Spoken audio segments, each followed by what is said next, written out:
wayang itu dulu adalah tuntunan yang dipertontonkan. Jadi intisarinya yang di depan itu dari gelarnya Ramayana dan Mahabharata itu berisi tentang tuntunan yang diadakan atau digelar untuk sebuah tontonan. Sebenarnya prinsip dasarnya adalah itu. Karena bicara Ramayana dan bicara Mahabharata berarti bicara tentang yang namanya sastra kehidupan atau proses perjalanan kehidupan dengan kisi-kisinya, dengan segala tuntunan ajarannya, baik dari cerita maupun hikmah di balik cerita itu sendiri. Itulah sastra. Nah, cuman zaman sekarang lebih banyak itu berbicara murni tontonan. Kenapa bisa terjadi seperti itu? Karena ritme zaman. Satu, yang kedua, pewarisan paham tentang keluhuran murni atau asli budayanya kita itu lama-lama terdegradasi atau terkikis, sehingga sampai bahasa pun menjadikan bingung nonton wayang itu kulo boten kertos bahasane. Dan ini kan bingung, membingungkan orang Jawa nonton kesenian keluhuran Jawa, tuntunan Jawa, tetapi tidak paham dengan bahasanya. Nah, inilah yang harus menjadi pemikiran kita bersama. Ternyata bahasa induk atau bahasa ibu atau bahasa asli kita itu seharusnya menjadi pewarisan yang bersifat mutlak dan wajib di luar bahasa-bahasa yang lain. Harusnya begitu juga mungkin di Sunda, ya sudah lah bahasa ibu pertama yang harus pahami oleh kita semua. Begitu juga daerah-daerah Nusantara gitu. Nah, kemudian terkait dengan perjalanan wayang kulit dan pagelaran wayang kulit dulu itu, sejarahnya dulu memang selalu digelar pasti untuk kegiatan besar atau ritual dan sebagainya, sehingga wayang itu digelar selain tuntunan yang dipertontonkan, itu adalah satu sarana untuk membangun nilai-nilai spiritual, sehingga kandungannya itu tidak boleh asal. Jadi sebelum gelar harus seperti apa, dalam gelar harus seperti apa, tatanan gelar harus seperti apa, penonton di dalam gelar pun harus seperti apa, itu sudah ditata sebagai suatu paugeran atau patok atau pakem yang sebenarnya ini yang harus diikuti. Tapi sekarang sudah mulai muncul yang namanya konsep kebebasan, sehingga muncul indikator-indikator yang ya pakem ini agak berbelok-belok. Itu menurut saya. Contohnya sajen tadi yang dikatakan kan, sajen bagi orang kita, tradisi asli leluhur kita itu wajib, pakem itu. Karena hubungannya apa? Pagelaran ini mengandung nilai batiniah dan lahiriah, nilai spiritual dan material. Material tontonan, spiritual itu bicara tuntunan. Kemudian apa yang dibangun melalui tata bahasa, melalui suara, musik dan sebagainya itu resonansi atau gelombang ya, itu tidak hanya berpengaruh antar manusia yang nonton, tapi alam semesta. Apalagi pada saat zaman dahulu dalam itu memiliki bahasa orang itu untuk menjadi dalam itu tidak hanya bisa bercerita seperti cerita di dalam Mahabharata atau Ramayana, tetapi betul-betul dia harus memainkan karakter cerita, sehingga bagaimana dia berperan seperti dewa, seperti raja, seperti yang lain-lain. Nah, disinilah seorang dalang harus membangun nilai-nilai spiritual kebatinan yang tinggi dengan laku. Otomatis pada saat itu disuarakan gelombang pengaruhnya, gelombang energinya, itu bukan hanya sekedar untuk manusia yang nonton, tetapi mempengaruhi kehidupan alam semesta. Itulah hebatnya wayang dalam konteks peradaban kita loh, keyakinan kita melalui konsep-konsep peradaban kita sendiri seperti itu. Dan pertanyaan saya, sesajen itu apa? Itu perlambang hubungan manusia dengan yang bukan manusia. Bahasa mudahnya, manusia dengan alam. Dan manusia dengan bahasa manusia, itu satu prinsip. Tapi manusia dengan alam dengan bahasa apa? Nah, bahasa perlambang. Disitulah muncul yang namanya sajen. Sajen itu perlambang untuk konsep manusia dengan alam semesta. Itu yang patut dipahami. Dan setiap bentuknya itu semua punya makna dan arti, bukan asal-asal itu tidak. Seperti ini. Kira-kira yang bisa saya sampaikan sebentar ini. Oh, ada pakaian baik. Oke, betul. Memang namanya kebudayaan Jawa, yang namanya budaya itu kan luas. Kalau wayang kulit kan hanya perangan ataupun bagian dari budaya itu sendiri. Setiap adat ataupun kegiatan apapun itu dalam tradisi budaya Jawa, budaya itu lebih ngomong ke alam semesta yang tadi disampaikan oleh Pak Beni. Setiap apapun, apalagi pergelaran wayang kulit, itu suatu perhelatan yang sangat besar. Kita mau bikin rumah, kita juga pakai sesajen ataupun komaran ataupun sesaji. Dalam pergelaran wayang kulit pun demikian. Kita mau panen padi, panen apapun harus ada ritual seperti itu. Jadi budaya Jawa itu tidak lepas dari ritual. Ya, kita memang hidup di dunia bukan sendiri, kita punya makhluk lain. Memang budaya-budaya Jawa itu sangat jangkep ya. Dalam arti jangkep itu sangat lengkap. Kita sangat toleransi dengan makhluk-makhluk di sekitar kita. Nah, sementara kalau makhluk yang kasat mata seperti manusia itu jelas kita interaksinya seperti apa. Tapi kita juga berinteraksi dengan makhluk di luar manusia, seperti dengan alam, dengan makhluk yang tidak kelihatan yang kasat mata itu yang tadi disampaikan. Dengan cara apa? Dengan cara simbol-simbol itu. Jadi memang Jawa itu simbolnya sangat luar biasa.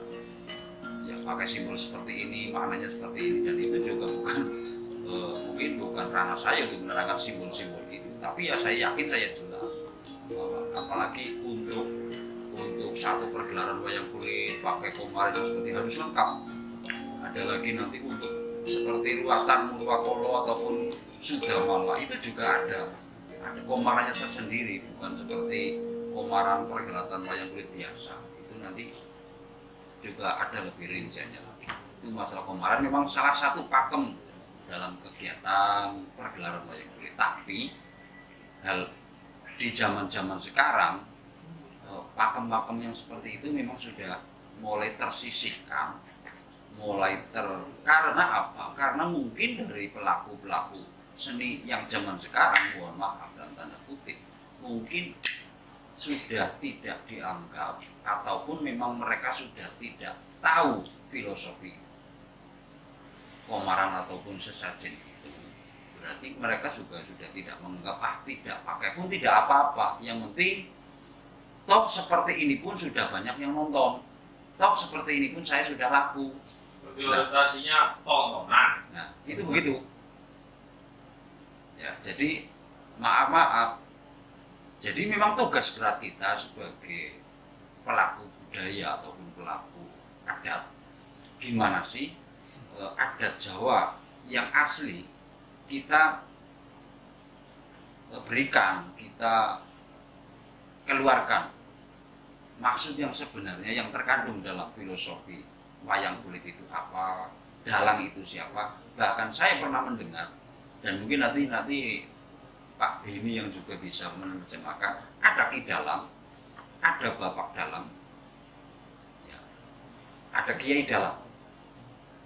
Jadi kalau sekarang kan banyak sekali, maaf, hanya hafal lakon, sabetan, luar biasa dengan segala karawitan yang sekarang sudah tidak bisa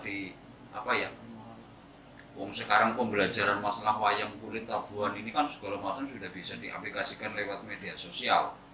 Jadi yang penting bisa sabetan bagus, ramen, sindene akeh, sudah laku. Pasar, ya kan? Tapi kadang-kadang saya prihatin sendiri, saya dengan rekan-rekan pelaku seni. Kenapa? Contoh lah, kenapa Sencaki dengan Bathara Kresna kok ngundangnya Kakang? Itu banyak sekali pelaku budaya yang tidak tahu, hanya karena menirukan hafal lakon, tapi tidak tahu asal usul wayang itu gimana. Sencaki dengan Bathara Kresna itu hubungan darahnya seperti apa? Itu banyak sekali dan itu tumbuh keprihatinan yang sangat luar biasa. Makanya saya dalam membeberkan wayang pun saya tidak semerta-merta hanya memerankan wayang ramen dan sebagainya, itu enggak. Tapi saya lebih mengedepankan asal usul wayang itu sendiri, terus bahasa, terus apa isi yang terkandung dalam tembang ataupun sulukan dan sebagainya. Itu yang perlu kita berikan kepada anak cucu kita. Jadi kita sangat-sangat lucu kalau kita sudah memproklamirkan diri sebagai pelaku budaya, tapi kita, apalagi budaya Jawa itu sangat luas sekali. Budaya wayang kulit, kita ditanyakan oleh anak cucu kita, Pak, siapa tokoh ini asalnya dari mana? Kita nggak tahu. Siapa sih Sadewo, siapa sih Angkawijaya, siapa sih? Kita nggak tahu. Kita taunya lakon. Lakon itu dari mana? Sekarang banyak sekali di Google ataupun itu di media sosial, kita ketik aja udah banyak. Pada dasarnya berarti kita sudah menyimpang dari konsep dalang itu sendiri. Karena sandi sastranya dalang itu kan Mudal Piwulang. Nah, kalau bicara Mudal Piwulang itu kan berbicara tentang tuntunan. Jadi kalau sudah ingin mendalang atau menjadi dalang, otomatis harus mampu untuk memberikan tuntunan, otomatis sebenarnya kalau konsep dalang masih utuh. Nah, kalau zaman sekarang itu ibaratnya kan orang hanya sekedar tahu wayang kulit, tahu, saya tahu rambutan, tahu, tapi tidak tahu dalamnya, sehingga mungkin tahunya hanya rambutannya, wujudnya aja. Padahal kita pun ingin menikmati rasa daripada itu kan harus membuka kulit kan. Artinya rambutan, jeruk, pisang, semua itu harus dibuka kulitnya sehingga kita tahu wujud dalamnya sampai nasi. Kalau sekarang makan pisang ya sama kulitnya beleng gitu kan, makan rambutan ya sama kulitnya beleng, apalagi makan durian. Ya, mungkin gambarannya seperti itu. Ya, Poro Kadang Nusantara, tadi sudah beberapa Mas Agung menanyakan dan dijawab oleh Romo Beni dan Pak Dalang. Mungkin Mas Beni, siapa ya namanya ya? Ada pertanyaan tentang wayangan ya? Wayangan. Saya mau tanya Pak Beni.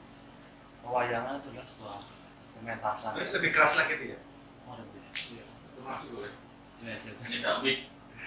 Wayangan adalah sebuah pementasan kan ya. Sebuah pementasan wayang kan banyak sekali karakternya kan wayang. Dan setiap karakter wayang itu kan pasti mewakili setiap sifat dan karakter manusia. Bagaimana caranya untuk para kaula muda itu bisa lebih memahami dalam sebuah pementasan, dalam memaknai sebuah karakter wayang itu sendiri? Yang pertama. Terus yang kedua, budaya Jawa itu kan untuk zaman sekarang, khususnya untuk anak-anak milenial kan sedikit lah ya, mungkin dianaktirikan lah, tidak apa yang namanya nggak tertarik lah. Bagaimana kalau sebuah pementasan wayang itu kita modelkan dengan tidak cara manual lagi, tapi kita masukkan ke era digital, dalam arti tidak lagi dipakai atau dijalankan oleh dalang itu sendiri. Kita masukkan dalam, misal kalau didigitalkan itu berarti kan dibikin seperti apa ya, kayak animasi gitu. Sebenarnya itu boleh apa enggak sih kalau dari prinsip kaluhurannya gitu? Kalau menurut saya pribadi sih, kalau bisa di media seperti itu, disalurkan seperti itu, ditayangkan seperti itu, mungkin masyarakat milenial saat ini mungkin bisa lebih tertarik dan memahaminya. Jadi menurut para bapak-bapak di sini seperti apa? Terima kasih. Oke, monggo Pak Dalang. Ya, terima kasih. Pertanyaannya adalah yang pertama, filosofi wayang itu sendiri dan karakternya. Untuk memahami karakter wayang, itu yang pertama harus tahu wayang itu sendiri, asal usul wayang itu.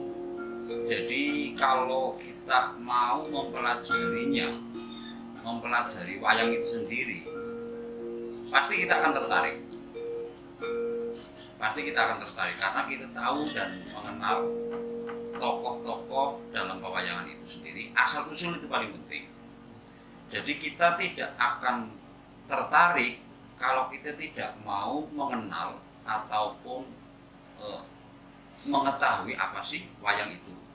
Jadi kalau kita cuma nonton dalam perkeliran wayang sekarang, ya kita taunya wayangnya seperti itu yang disajikan. Tapi kalau kita di luar itu, kita mengetahui siapa Pendowo, siapa Kurawa, siapa Rahwana, siapa Arjuna Sosrobo dan lain sebagainya, kita akan lebih menarik, kita akan lebih tertarik dengan hal itu. Nah, jadi kita nonton dalam pertunjukan wayang, dalam lakon apapun itu, kita sudah tahu basicnya. Oh, umpamanya kita tahu lakon Sumantri Ngenger, kita tahu karakter siapa sih Sumantri, asal siapa sih Sumantri. Jadi kita akan lebih menjiwai kalau kita tahu tokoh-tokoh dalam wayang itu. Itu yang pertama. Nah, terus yang kedua, karena dalam pewayangan itu banyak sekali bahasa-bahasa Jawa, jelas dominan sekali. Nah, kita juga harus mempelajari bahasa itu. Jadi karena kita kan tidak mungkin yang saya sebutkan bahwa dalang harus memakai suluk bahasa Indonesia, karena mungkin akan lebih menarik lagi kalau kita pakai suluk bahasa Inggris, kan? Itu sudah sebetulnya dari pelaku-pelaku budaya sudah ada, tapi dalam arti hanya sebagai tembang, kutut panggung pakai bahasa Inggris ada, kutut panggung pakai bahasa ini ada, pakai bahasa ini ada. Tapi itu kan hanya sebagai penarik bagi para generasi muda untuk lebih tertarik bahwa Jawa itu sangat luar biasa. Tapi kalau semuanya kita ubah dengan bahasa luar, kita nanti kehilangan jati diri. Karena dalam hal ini adalah tanggung jawab sebagai pelaku seni untuk mempertahankan ini loh budaya kita. Ya, budaya kita, budaya Nusantara kita. Justru saya pernah di suatu media sosial saya mengutarakan tulisan Gunung Coroko. Banyak sekali yang komen bahwa tulisan itu sudah tidak sinkron lagi dengan keadaan sekarang, sudah ketinggalan zaman karena bahasa wartawan yang pakai tulisan steno sekarang juga sudah ketinggalan kan. Tapi saya tetap bersikukuh bahwa negara manapun kalau mau maju, negara manapun loh kalau mau maju itu banyak sekali dari negara-negara yang maju yang tetap mempertahankan adat budaya negara mereka masing-masing. Kita ambil contoh negara luar lah ya, negara Jepang itu tetap mempertahankan budaya mereka, negara Cina tetap mempertahankan budaya loh. Justru punya nilai jual. Iya betul. Nah, kita punya bahkan melebihi dari mereka semuanya. Jawa itu sangat lengkap. Yang tadi disampaikan Romo Beni itu betul-betul. Jawa itu sudah sangat jangkep, sangat lengkap. Nah, terus yang kedua, apakah untuk lebih menarik dari generasi-generasi milenial ada terobosan-terobosan tersendiri agar budaya kita lebih disukai oleh mereka generasi, itu pun sebetulnya sudah dilakukan. Itu sebetulnya sudah kita lakukan. Dalam hal ini karena minimnya pengetahuan ataupun penyajian tentang filosofi wayang itu sendiri, pengenalan wayang budaya kita kepada generasi milenial sangat-sangat terbatas. Akhirnya lambat laun budaya kita pun ditinggalkan oleh kita sendiri. Karena kita tidak tahu, apalagi paham. Ngerti dan paham itu sangat-sangat jauh beda. Kita tidak tahu wayang itu apa. Nanti lama-kelamaan kita tidak tahu tembang. Anak-anak sekarang sudah tidak tahu krama. Kita lebih enak pakai nama yang lebih, ya kan, lebih keren, lebih enak didengar daripada yang namanya Mudiono, misalkan seperti itu. Kita lambat laun akan meninggalkan. Apa sebabnya? Karena kita juga sudah tidak bangga dengan budaya kita sendiri, ya kan? Dari produk bahasa saja, produk nama anak-anak kita. Terus kita gunakan budaya berpakaian, budaya dalam segala apapun kita sudah meninggalkan zaman. Nah, kita mengenalkan budaya dengan apapun itu, kalau sudah maaf, saya sendiri juga termasuk orang milenial. Kalau sudah judulnya sudah wayang modern, kita sudah tidak tertarik karena kita sudah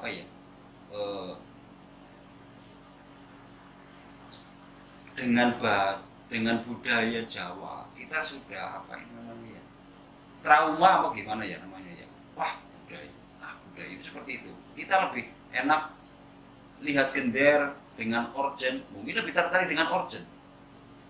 Kita lihat sitar dengan rebab, mungkin kita lebih tertarik dengan biola. Itulah kenapa. Nah, inilah yang perlu kita tanggung jawab kita bersama. Apa sih alasan mereka? Kita tanggung jawab bersama kita. Karena mereka tidak mau mempelajari apa sih enaknya ini, apa sih kelebihannya ini, apa sih istimewaannya, itu yang belum kita tahu, apalagi memahami. Untuk mengetahui dan memahami itu butuh proses. Sementara maaf generasi sekarang itu maunya yang instan, cepat, mudeng. Nah, sementara Jawa itu sangat lembut, sangat detail sekali. Apa sih filosofi seperti ini? Kita sebagai contoh untuk menciptakan satu keris saja. Keris itu kan salah satu peninggalan budaya Jawa, peninggalan Jawa. Pada waktu itu keris berapa ratus tahun yang lalu belum ada di toko besi, belum ada pabrik baja ya kan, belum ada pabrik baja pada waktu itu. Tapi orang Jawa mampu membuat senjata dari besi. Kita jangan memperhatikan bahwa keris ya langsung kalau kita melihat keris pasti langsung melihat mistik kan begitu, klinik ya kan. Nah, karena kita hanya tahu jalan sekilas, tidak mengerti, tidak memahami. Tapi kalau kita memahami, kita tarik kembali, kita tarik ukur, gimana orang dulu bisa membuat keris padahal waktu itu belum ada pabrik besi, dari mana bahan bakunya. Anak-anak sekarang dituntut silakan membuat, bahannya sama sekali tidak ada. Kita sudah kalah total dengan orang-orang dulu. Apalagi untuk membuat sebuah gamelan, gong yang besar seperti itu bahan bakunya dari mana? Kalau empu sekarang untuk membuat gamelan, ya mungkin sudah ada bahan bakunya, ada ya kan, sudah ada bahan bakunya yang jelas, sudah ada perunggu, kuningan sudah ada, tembaga sudah ada. Kalau zaman dulu, kalau kita menggali dari situ, berarti kita harus berpegang, sangat-sangat menghargai orang-orang dulu sebetulnya seperti itu. Jadi kita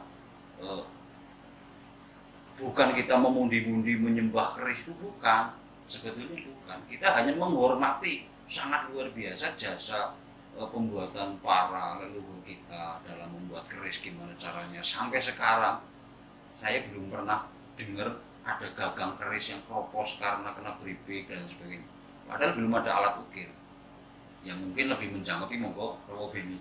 Oh iya, jadi prinsip dasarnya gini, kalau kita sudah punya baju sendiri, untuk apa kita harus memakai bajunya orang lain? Kalau kita udah punya rumah sendiri untuk tinggal, untuk apa kita harus tinggal di rumah orang lain? Jadi kenapa kita harus membanggakan yang lain secara berlebihan sehingga meninggalkan yang milik kita? Bukan berarti kita tidak boleh ke rumah orang lain, pakai baju orang lain ataupun membanggakan yang lain, tetapi yang utama adalah mari kita berbicara tentang kembali kepada dimensi kehidupan kita sendiri atau jati diri kita. Itu yang menurut saya yang paling penting, keterkaitannya dengan peralihan sikon yang ada. Maksudnya begini, contohnya, kalau tadi berbicara tentang wayang tidak boleh untuk dengan era digital dimodifikasi dengan konsep digital, boleh, tapi namanya sudah bukan wayang kulit. Mungkin film tentang Mahabharata, sebenarnya udah ada kan, film tentang wayang itu Mahabharata kan sudah ada hanya tuh, mengambil ceritanya. hanya ngambil ceritanya. Tetapi kalau cerita tentang Majapahit kulit, ya secara modern kalau memang ada orang yang ahli itu sulit. Nah, yang salah itu bukan oh Jogja, gudeg Jogja, bagaimana kalau kita Inggriskan? Bagaimana gudeg Jogja harus diinggriskan gitu kan? Oh berarti harus cari nangka atau gorinya itu yang ada di Inggris, oh ya nggak bisa. Ya bisa kalau ada di sana itu artinya apa? Yang sudah pasti pemiliknya kita karakternya seperti itu, ya seperti itu. Contohnya wayang kulit itu. Wayang kulitnya seperti itu. Yang salah bukan tentang wayangnya, tetapi manusianya yang tidak memahami wayangnya. Nah, yang harus kita luruskan lagi adalah kembali lagi kepada pola di rumah dan di sekolah.